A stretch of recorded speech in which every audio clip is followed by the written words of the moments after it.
Bonsoir, bonjour, bienvenue. J'espère que vous allez bien. Bienvenue pour la carte conseil. Je remercie toutes les personnes qui me postent des commentaires tellement gentils, tellement encourageants et voilà, qui montrent leur présence et leur soutien. Ça me fait vraiment plaisir. Merci, merci, merci, merci. Merci aussi concernant les commentaires, pour les commentaires concernant le livre. Il est génial, franchement, il est super. Et j'en suis qu'au début, je suis déjà complètement fan. Donc, il est vraiment bien ce livre. Alors, nous allons tirer la carte conseil pour jeudi 15 septembre depuis les cartes Esprit de la nature. C'est parti. Non, je crois pas.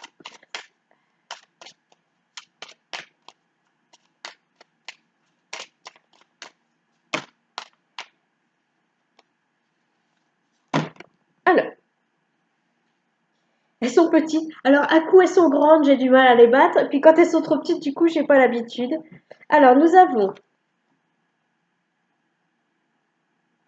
un sylphe Black Ono. Ouais, c'est ça, Ono, peuple R.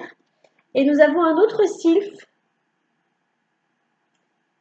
Mécanactère. Allons voir ce qu'ils ont à nous dire, ces gens-là.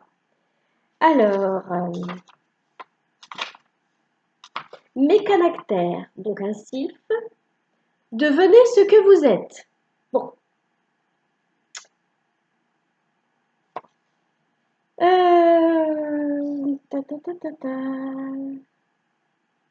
Alors, qu'est-ce que je peux vous dire? Parce que je ne voudrais pas tout vous lire, parce que, voilà. L'agressivité, la rancœur, la jalousie et tous les autres sentiments négatifs font partie de chacun. Ils ne représentent pas votre âme profonde.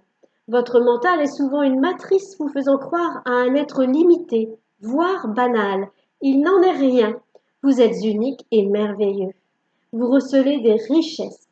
Rappelez-vous, rappelez-vous-le constamment et rappelez-vous qu'il en est de même pour vos prochains, c'est-à-dire pour les autres. Même la plus horrible des crapules est votre égale, habitée par cette perfection inouïe, donc la perfection divine. Tout homme est un Dieu inaccompli. Donc, mes caractères nous invitent à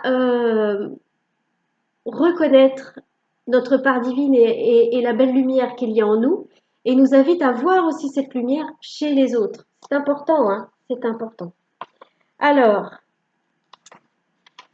donc, on nous ramène à notre part divine, et sinon, Blekono, qu'est-ce qu'il nous dit, Blekono? Blekono, voilà. Puisez dans l'univers ce qui vous manque, ces réserves sont infinies. Écoutez, ça fait écho à la carte d'hier où on nous disait que si on avait besoin, on pouvait aller se nourrir à la fontaine de émeraude de la déesse Kuan Yin, qui est donc l'amour du chakra du cœur, hein, c'était ça sa fontaine. Et je vous avais dit, on a tout en nous, et je vous avais dit, les ressources sont inépuisables, infinies. Et ben, il vient le confirmer. Puisez dans l'univers ce qui vous manque, ces réserves sont infinies. Donc, allez bien chercher au fond de vous. Blekono plane loin au-dessus de nos têtes. Il est pourtant relié à nous en permanence.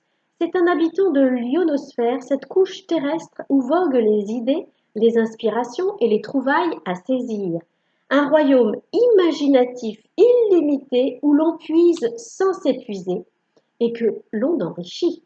Une partie de l'âme de chacun s'y trouve. Hein, ça revient à cette idée que nous sommes tous un. Gardien du lieu, Black Ono gère toutes les communications entre l'ionosphère et l'espèce humaine. Il est très attaché aux humains ayant une sensibilité artistique et les aide dans leur création. Chez cet elfe, ah, c'est un elfe, c'est pas un sylphe, je me suis trompée. Il n'y a pas de combat d'idées, pas de concurrence, il n'y a que du partage. Des pôles permanents de circulation se forment entre cette zone et la Terre. Notre personnage passe son temps à nouer et dénouer ses liens. Plus il en crée, plus il est heureux. Vous êtes un artiste, ne le niez pas. L'art est un don que chacun, que tout un chacun possède. À vous de voir si cet artiste est éveillé ou endormi. S'il est endormi, Blake Ono vous propose de le réveiller. Dans l'art, il n'y a pas de niveau supérieur à un autre. Bon, quand même, j'ai conscience que ce que je fais en aquarelle, c'est un bas niveau par rapport à d'autres. N'ayez aucun complexe. Bon, voilà. Chaque domaine exprime une partie de vous. N'hésitez pas à en essayer des formes très diverses. Si vous vous prenez de passion pour une technique particulière, n'oubliez pas les autres pour autant. Dicton de conclusion, l'art est un moyen de communication avec le grand tout. Et oui, parce que nous sommes tous reliés les uns aux autres et c'est tout en haut, tout en haut, tout en haut, c'est la source qui nous inspire, nous transmet ses idées. Et donc, ça passe après par des intermédiaires, des couches intermédiaires et des êtres intermédiaires selon les niveaux de dimension. Donc, redécouvrons, reprenons conscience de l'être divin qu'il y a en nous et chez les autres. Hein? Ayons de la compassion pour les autres personnes. Souvent, vous savez, quelqu'un qui est méchant, c'est quelqu'un qui est malheureux. Et souvent, si on fouille un peu, bah, cette personne qui est malheureuse, ben, sa lumière, elle est enveilleuse en fait. Il rayonne pas, sa lumière, elle est presque sur le point de s'éteindre. Heureusement, elle ne s'éteint jamais. Donc, à nous d'arriver, je sais, c'est pas facile, hein, mais à nous d'arriver à voir la lumière qui se cache derrière toute la sombritude qu'il peut y avoir chez certaines personnes. Et puis là, on nous encourage à continuer nos créations artistiques sans complexe, sans se comparer aux autres.